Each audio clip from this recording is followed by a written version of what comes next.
Illustres frères et sœurs de le Seigneur, que la grâce de Dieu demeure avec chacun d'entre nous au nom de Jésus. Merci, je me prénomme Venant. Toujours avec deux mots posés sur le cœur, que j'aimerais effectuer ce partage de la parole de Dieu sur la continuité du sujet que nous avons. Amen. Il s'agit de quoi? Il s'agit de bien connaître la Bible, livre après livre, ressortant ainsi le résumé de chaque livre de la Bible.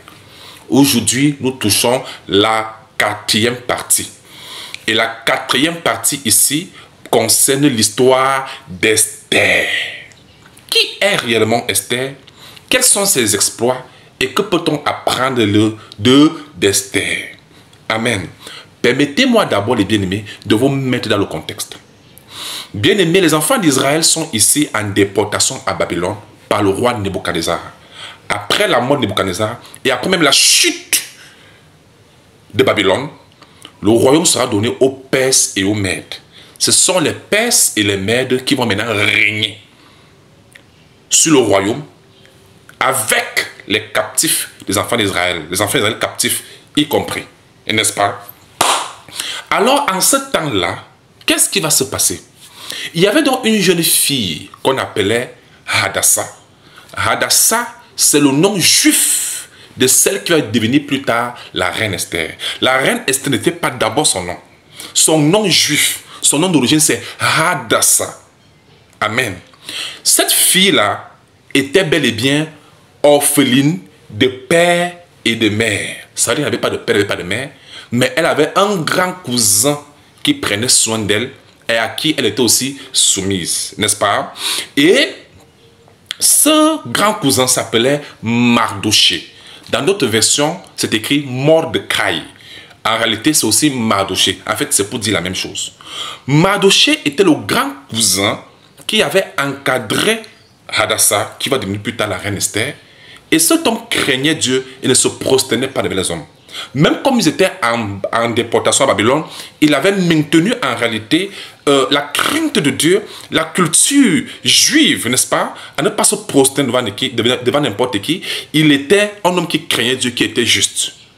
Vous avez compris? Très bien. En ce temps-là, au palais, le roi qui régnait en ce temps-là s'appelait le roi Assuérus. Assuérus était un grand roi qui régnait sur Perse et sur Mède en ce temps-là, au temps de Hadassah, qui deviendra plus tard la reine Esther. Qu'est-ce qui va se passer au palais? Au palais, le roi Assuérus va organiser un grand festin et il va inviter les personnes de marque, des personnes honorées et honorables. Et c'est alors donc qu'on demande au roi que, bon, présente-nous ton plus grand joyeux, n'est-ce pas? Présente-nous une personne précieuse, c'est-à-dire sa femme, la reine. Et en ce temps-là, le roi Assuérus avait pour femme la reine Vashti. La reine Vashti était la reine qui régnait en ce temps-là, ce qui était la femme du roi Assuérus. Et elle était dans ses appartements, n'est-ce pas? Le roi Assuérus a fait appel à la reine de venir la joindre et la présenter devant, parce que la fierté d'un homme, c'est aussi la femme, sa femme, c'est aussi ça la fierté d'un homme. Voilà pourquoi les hommes doivent vraiment bien encadrer les femmes, c'est très important, parce qu'elles construisent aussi leur gloire. Ah oui, dans la chair, c'est important, même dans la vie. Bien aimé, ce qu'il faut comprendre ici, c'est que la reine Vashti, il faut savoir une chose avec elle, c'est que c'était une femme orgueilleuse, une femme méprisante, une femme qui ne voyait que elle et qui n'était même pas soumise à son mari. Or, il y avait une loi qui disait en ce temps-là, la loi des Perses et des Mèdes, qui disait en ce temps-là, que quand une femme est appelée par le roi, c'est-à-dire quand le roi appelle sa femme et que la femme refuse de se présenter, elle constitue ici un déshonneur, elle a déshonoré le roi, elle a déshonoré le royaume, elle est un mauvais exemple pour les autres femmes. C'est pourquoi on doit la répudier. En français facile, si ton mari qui est le roi t'appelle toi femme et tu refuses de venir, le mariage est terminé. Tu rentres dans ton village et tu es répudié, le divorce est déclaré. On cherche une autre femme. C'est comme ça que c'était une loi chez les Perses et chez les Mèdes. Est-ce que c'est clair pour le français facile? Très bien. Alors la reine Vashti va refuser de répondre à l'appel du roi. Elle va refuser. Waouh! Quelle femme insoumise, quelle femme, waouh! Quelle honte qu'elle vient d'infliger à son mari devant ses invités et devant tout le royaume. Alors, la loi donc que je viens de vous stipuler tout à l'heure sera appliquée. C'est alors donc que Vasti sera dégagée du palais, elle va retourner dans son village et le mariage est terminé. Et la même loi disait aussi que maintenant pour que le roi là ait une autre femme, il faut donc recenser toutes les filles vierges du royaume. Ils étaient en termes de milliers, des milliards, des millions même, pourquoi pas, des milliers, des millions. On a fait venir toutes les femmes vierges du royaume. Et elles vont se présenter une à une devant le roi. Et le roi choisira laquelle de ces filles-là fera les délices de son cœur. En d'autres termes, c'est à lui de choisir la femme qui lui plaît, pour être plus clair. N'est-ce pas? Alors, parmi les gens qui ont été les filles vierges, n'est-ce pas, qui ont été recensées entre ce temps-là et qui ont été amenées au palais, il y avait donc Hadassa, qui deviendra plus tard la reine Esther. C'est elle, Hadassa. Mais avant d'être amenée au palais, son grand cousin appelé Mardoché lui avait dit une chose, en français facile. Ouais, ma petite soeur, il faut que tu caches ton nom. Tu ne t'appelleras pas Hadassa, tu t'appelleras Esther. Parce qu'il faut bien que tu caches tes origines. Il ne faut pas qu'on sache que tu es juive. Donc tu t'appelles désormais Esther. C'est donc comme ça que Hadassa porte le nom d'Esther dans l'intention de cacher ses origines pour qu'on sache qu'elle ne fait pas partie des captifs ou des captifs qui se retrouvent chez les Perses et chez les Mèdes. Est-ce que c'est clair? Très bien. Alors, c'est comme ça donc que Esther et toutes les autres filles vierges de son temps furent amenées ici devant le roi. Et avant cela, il fallait d'abord qu'on les entretienne bien. Parce qu'on ne pouvait pas se présenter devant le roi n'importe comment. Donc il y a eu plusieurs mois d'entretien. On entretenait bien ces filles-là, on les arrangeait bien, on les nettoyait bien pour qu'elles soient présentables devant le roi. Et sans toutefois tirer le long à large, chaque fille vierge passait à son tour. Et fin de fin, quand le tour d'Esther est arrivé, la Bible dit, Esther trouva grâce devant le roi. Mais bien aimé, quand tu es un enfant de Dieu, tu as la marque de Dieu en toi. Tu as la grâce de Dieu en toi. Même au milieu des millions de personnes, tu seras toujours distingué parce que tu es marqué du sceau de Dieu. Amen.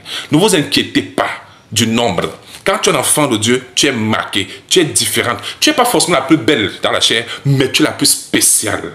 Amen. L'homme le plus spécial si tu es un homme, une femme plus spéciale si tu es une femme, et une fille spéciale parmi tant d'autres. Il faut seulement être dans le Seigneur et garder sa dignité. Est-ce que c'est trop clair? C'est comme ça donc que Esther trouva grâce devant le roi. Et parmi toutes ces femmes-là, ces filles vierges, mes bien-aimés, c'est Esther qui avait été choisie par le roi. Et le roi a fait d'elle la reine. D'où le nom, la reine Esther. Donc, la reine Esther est devenue la femme du roi Assuérus à la place de Vasti, qui était une fille rebelle, une femme rebelle, une femme qui pensait qu'elle était arrivée et une femme insoumise. C'est toujours comme ça. Amen. Quand on se croit grand, on finit par tout perdre. C'est toujours comme ça dans la vie. Donc faisons attention, restons humbles, n'est-ce pas? Respectueuses et respectables. C'est très important. Alors, qu'est-ce qui va se passer? Il faut savoir, en ce temps-là, le roi Assuérus avait un homme de main. La Bible dit que c'est l'homme sur lequel s'appuyait le roi. Il était comme le second en Israël. Pas en Israël, je vais dire en Babylone, chez les Perses et chez les Mèdes. Parce qu'ils étaient chez les Perses et chez les Mèdes, parce que Israël avait été détruit par Nebuchadnezzar depuis longtemps. Donc là-bas, chez les Perses et chez les Mèdes, le roi Assuérus avait un homme de main sur qui il s'appuyait. Il était vraiment un homme très influent, qui était le conseiller spécial du roi Assuérus. Son nom c'était Haman. Avec moi, Haman. Voilà. Sauf que Haman était un homme très imbu, très orgueilleux. Il voulait même la gloire plus que le roi. Quand il marchait, les gens devaient se prosterner. Si tu ne te prosternes pas, tu auras affaire à lui. Et quand il passait justement, il y avait donc Mardoché, le grand cousin de la reine Esther, qui ne voulait pas se prosterner quand Haman passait. C'est toujours comme ça dans la vie. Les gens à qui on donne un peu de pouvoir, un peu de responsabilité, ils se croient plus grands même que celui qui leur a donné ce pouvoir. C'est ce qui arrive aujourd'hui. Les gens sont devenus plus orgueilleux que le Dieu même qui leur a donné la grâce là. C'est comme ça aujourd'hui, c'est trop grave. Ah oui. Donc quand Aman passait, tout le monde devait se courber, donner le café, se prosterner. Et Mardochée ne voulait pas faire cela parce qu'il craignait Dieu. Amen. Très bien. Et cela donc avait déplu Aman. Ça c'est qui ça? Et quand je passe au postant de pas, il se prend même pour qui? Je vais le tuer. Attends. On a dit qu'il était un juif. Attendez. Et il avait non seulement il détestait Mardochée, mais il avait une haine contre les juifs. Bien aimé, la haine contre les juifs n'a pas commencé aujourd'hui. Hein. C'est depuis longtemps. Il a dit, mais ça c'est quel peuple ça? C'est un peuple tellement insoumis, un peuple qui ne fait pas comme on demande, qui est toujours rebelle et tout et tout. Bien aimé dans la vie, j'aimerais vous dire une chose, c'est que mieux vaut avoir Dieu pour ami et les hommes pour ennemis que d'avoir les hommes pour amis et Dieu pour ennemi. Si Dieu est ton ennemi, parce que tu veux plaire aux hommes, qui te donnera le souffle de vie? Qui viendra à ton secours? Donc mieux vaut avoir Dieu pour ami et les hommes pour ennemis que d'avoir Dieu pour ennemi et les hommes pour amis. Est-ce que c'est trop clair? Nous continuons. Alors, Haman détestait franchement Mardochée et Juifs. Il avait une intention de les exterminer tous. Ah oui. Et dans à peu près le même temps, Mardochée, qu'on voit ici, Mardochée a découvert un complot qui visait à tuer, à assassiner, à empoisonner et à tuer le roi Assuérus par ces deux eunuques, ces deux serviteurs. Donc, il faut que quelqu'un ne vienne pas de loin. Ah oui. Voilà pourquoi il faut bien sélectionner les gens avec qui tu veux vivre. C'est très important, même les amis. Ce n'est pas un jeu, ce n'est pas la blague. Ce n'est pas n'importe qui que tu feras entrer dans ta vie. Le roi Assuérus avait deux eunuques, deux serviteurs, qui avaient comploté de le tuer, de l'assassiner, de l'empoisonner, de finir avec lui. C'est comme ça que le complot a été découvert par qui?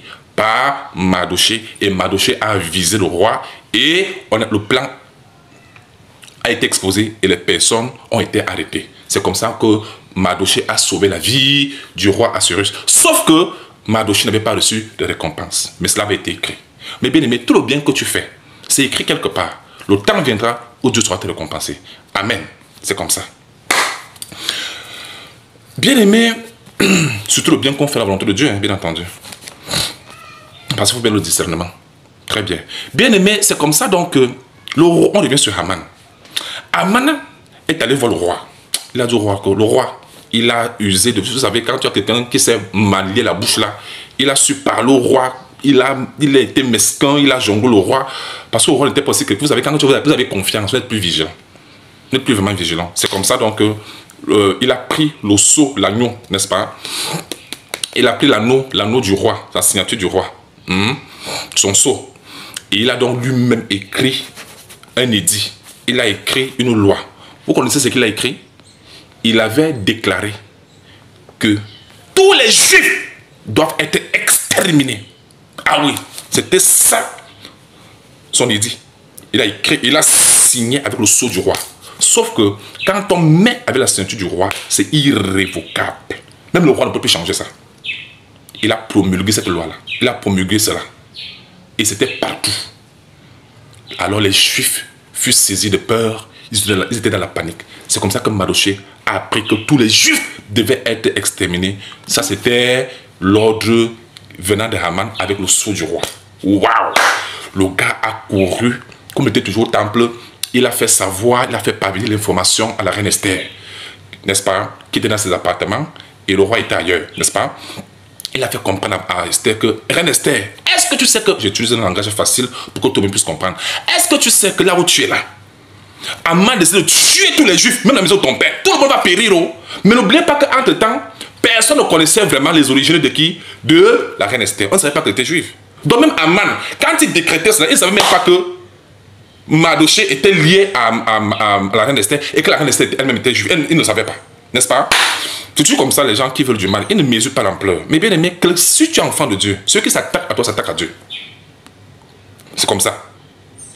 Si tu t'attaques au fils du président, tu auras affaire au président lui-même.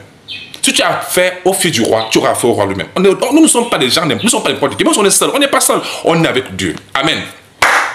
Alors c'est comme ça donc que Aman a décrété la mort de tous les juifs et il a réservé un sort particulier pour Mardochée. Il a dit que bon, toi Mardochée, moi je vais te pendre en public. Vous voyez comment c'était pour son honneur. C'est ça le défaut des hommes aujourd'hui. Les hommes aujourd'hui sont prêts à sacrifier leur famille, sacrifier tout le monde, sacrifier les enfants parce qu'ils veulent leur honneur, gloire. Quand ils ont la gloire, quand ils ont l'argent, ils préfèrent mettre les gens à l'aise parce qu'ils veulent montrer qu'ils sont grands. Alors que leur famille souffre, les enfants souffrent, la femme souffre dans la maison. Les honneurs. Jusqu'où les hommes égaux là, les orgueilleux sont prêts à aller juste pour leurs honneurs, en sacrifiant même leurs propres enfants, leurs propres maisons. C'est très terrible. C'est comme ça qu'il était. Un mégalomaniaque. C'est comme ça qu'on les appelle. Ah oui. Il avait des raisonnements sur que bon, il a même fait arranger, là on devait pendre Mardochée. Alors, la Bible dit que cette nuit-là, le roi ne put pas dormir. Le roi ne pouvait pas dormir. Il a demandé à ses serviteurs de venir lire les annales, c'est-à-dire les souvenirs, les archives. Et pendant qu'on lisait, il a vu, il était écrit que Mardochée avait sauvé sa vie. Il a posé la question, mais Mardochée avait révélé le complot contre lui, a sauvé la vie. Mais quelle est la récompense qu'on lui donne en retour? On dit qu'il n'avait rien reçu. Ah bon? Donc depuis là, mais bien, tout le bienfait que tu as fait dans la volonté de Dieu, et surtout pour la gloire de Dieu, ça ne tombera jamais dans l'eau. Dieu s'en souviendra. C'est comme ça qu'il a dit, ah bon? À ce temps-là, Aman était dehors. Il avait adressé, il avait venu prendre Mardochée. Mais bien aimé, même quand l'ennemi a tout préparé, tout cela sera voué à l'échec au nom de Jésus. Il dit, mais qui est dehors là? J'entends les bruits là, qui est dehors? On dit, c'est Aman. Aman, faites entrer Aman, le roi dit, faites entrer Aman. Il pose la question à Aman. Aman, dis-moi, qu'est-ce que le roi peut faire pour honorer l'homme que le roi souhaite honorer? Que peut-on faire? Aman disait dans son cœur que, en dehors de moi, ça peut être qui? C'est comme ça les gens, ils pensent qu'il n'y a que eux, que Dieu ne peut pas aussi faire grâce à l'autre. Attention, la vie se réserve des surprises. Hein. La vie réserve des surprises. Ne méprisez pas les gens le présent parce que vous ne connaissez pas l'avenir. Celui qui méprise les gens aujourd'hui, la roue tourne. Les premiers d'aujourd'hui seront les derniers demain. Hein. Et les derniers d'aujourd'hui peuvent être les premiers demain. Hein. C'est comme ça que la vie se tourne. Ah oui, c'est comme ça donc Aman dit dans son cœur, mais qui d'autre en dehors de moi? Voilà les gens qui parlent quelqu'un d'égoïste. En fait, il a répondu au roi, roi, je sais quoi? Il faut prendre ton cheval là, avec l'escorte. Tu habilles ce homme-là avec, tu vois, il convoitait le pouvoir du roi. C'est comme ça. Bien, mais il faut le discernement. À tous ceux qui ont les gens avec qui vous travaillez là, s'il vous plaît, il faut beaucoup de discernement, c'est trop dangereux. C'est comme ça donc que le roi dit, ok, tout ce que tu as fini de dire là, on va promener la personne dans tout le royaume. En fait, hein, tu vas le faire pour Mardochée. Il a dit quoi? Il dit oui, tu vas faire cela pour Mardochée. Donc il pensait que c'était lui que le roi voulait honorer, alors que c'est Mardochée. C'est comme ça qu'il a chargé le propre Aman d'aller lui-même prendre Mardochée, de l'honorer, de le promener partout. La honte de ça. La honte de ça. Aman est rentré chez lui étant dans la honte. C'est là où la femme lui dit, oh j'ai aimé ce passage, si Mardochée, devant qui tu as commencé à tomber, est de la race juive, tu tomberas certainement et tu ne pourras pas te relever. Des fois, les femmes donnent souvent des bons conseils à leur mari, mais malheureusement, nous vivons dans un monde où les hommes n'écoutent plus les femmes. Non, c'est pas bon. Les femmes donnent souvent des très bons conseils. Est-ce que vous savez qui avait conseillé Pilate de ne pas toucher à Jésus? Vous savez qui lui a donné ce conseil-là? C'était sa femme qui avait dit qu'il n'y a rien entre toi et cet homme-ci. Parlant de Jésus. Il avait dit cela à son mari Pilate, de ne pas toucher à l'homme Jésus, parce qu'ils sont justes. C'est pourquoi il avait lavé les mains. Quand vous entendez que Pilate avait lavé les mains, c'était sa femme qui nous le conseil là. Les hommes apprennent aussi à côté des femmes. Amen. Dites Amen. Oui, Dieu possède passer par ta femme pour te donner des... Bien aimé, il faut bien s'écouter aussi. Voilà pourquoi c'est encore mieux d'avoir une femme qui est dans le Seigneur. Parce que là, elle peut être une excellente conseillère. Vous comprenez? Qui peut aussi t'aider, qui peut aussi t'orienter. Qui peut te sauver la vie. Ah oui. De même que la femme de Pilate avait sauvé Pilate d'une condamnation éternelle, de même, la femme de Aman avait donné le conseil à Aman d'arrêter l'affaire. Mais Aman, tellement obstiné pour sa gloire, pour son honneur, il dit, mais je m'en fous de ça. Moi, je vais continuer de le persécuter. Il y a des gens qui ne me persécutent pas. Oh. Les enfants de Dieu, on ne les touche pas. Ne touchez pas mes soins.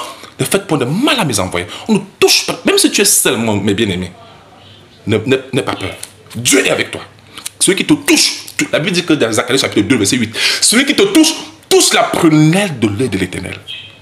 On ne touche pas aux hommes de Dieu, c'est trop dangereux. Les enfants de Dieu, on ne les touche pas n'importe comment. Amen. Donc tout ce qui vous persécute là, pleurez ce mal en sort. Amen. Très bien, nous continuons. Alors, c'est comme ça donc Haman n'a pas écouté le conseil de sa femme. Quand Mardochée était allé voir la reine Esther pour lui faire part de la situation, la reine Esther demandait que tout le monde jeûne pendant 3 jours. Elle-même devait aussi jeûner. 3 jours sans manger, sans boire. N'est-ce pas? Et pourquoi devait-on jeûner? Parce que vous savez, comme je vous ai dit au départ, la reine était dans son appartement et le roi était dans son appartement ailleurs. Et il y avait encore une autre loi bizarre chez les pères et chez les maîtres, c'est que si la femme ou bien n'importe qui se présente devant le roi, y compris sa femme, sans être invité au préalable, on tue la personne là. Vous imaginez ça en langage terre à terre. Imagine que ton mari est roi ou bien le président. Si toi, sa femme, tu te présentes devant lui sans être invité, on te tue. Toi, la femme, on te tue. Tu imagines ça? C'était la loi chez les pères et chez les mères. Mais bien aimé. Donc, Esther risquait la mort. Mais elle a pris son courage après le jeûne. Elle a dit que c'est revêtue de ses habits royaux.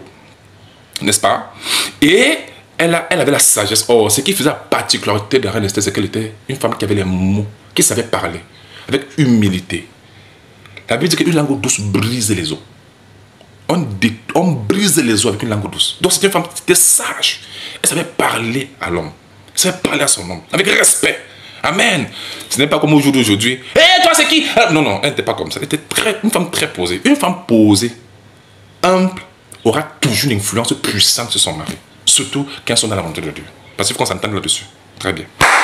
Alors c'est comme ça, donc elle a pleuré. Elle a dit que même si ma vie m'avait mouru, pourvu que je dois sauver mon peuple. Parce qu'elle a décidé de tuer mon peuple. Maintenant elle est partie en secret. Elle est partie au vêtement. 1, 2, 1, 2. Elle s'est présentée devant le roi. Ha! Quand tu as Dieu avec toi, même si tu cours quel risque, si c'est dans la volonté de Dieu, l'océan saura sauver ta tête, ta vie. Au lieu que le roi ordonne sa mort, le roi peut te dire, waouh, il était peut-être ému que waouh, il a attendu le sceptre. Là, tu viens. Il était même trop gentil envers elle. Le roi dit, dis-moi, qu'est-ce que tu veux? Si tu es la moitié de mon royaume, dis-moi, je vais te donner tout ça. Elle a refusé de garantir sa propre vie, mon Dieu. Et elle a dit, avec respect et honneur, que si le roi le souhaite, je souhaite que le roi vienne à un festin que j'ai organisé en son honneur, n'est-ce pas? C'est comme ça, donc le roi dit, ok, il n'y a pas de souci, je viendrai. Bon, le roi dit, ok, allez m'appeler Aman. Aman vient de sortir l'humiliation que vous avez racontée tout à l'heure. Allez m'appeler Aman. Aman dit, waouh, le roi m'appelle encore, allez, on y va. Ils sont allés ensemble donc à ce festin. Mais bien aimé, dans ce festin-là, Esther a tout révélé, tout. Elle a tout exposé, jusqu'à dire même tout exposé, jusqu'à dire même qu'elle était juive. Quoi? Ça dit le roi Cyrus était dans tous ses états. Quoi? Que mon chambellan, c'est-à-dire Aman, ma personne, il décide de tuer le peuple de ma femme. Il ne sait pas même pour qui celui-ci. Et il a même réservé même qu'il devait tuer, il devait pendre Mardochée. Comme c'est comme ça, le roi nous dit, ok, comme c'est comme ça. Au lieu que ce soit Mardochée qui sera pendu, comme Aman avait décidé, c'est même Aman lui-même qui sera pendu. Vous voyez la confusion? On ne touche pas au nom de Dieu. C'est plutôt Mardochée qui est, c'est plutôt Haman.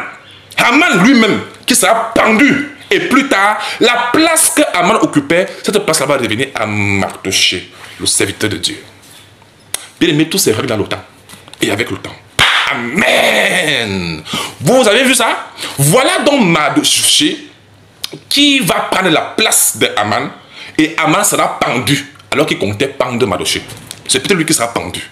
Mais bien aimé, pourquoi il y a des choses qu'il ne faut pas se venger? Il faut parler avec les mains. Il faut le laisser.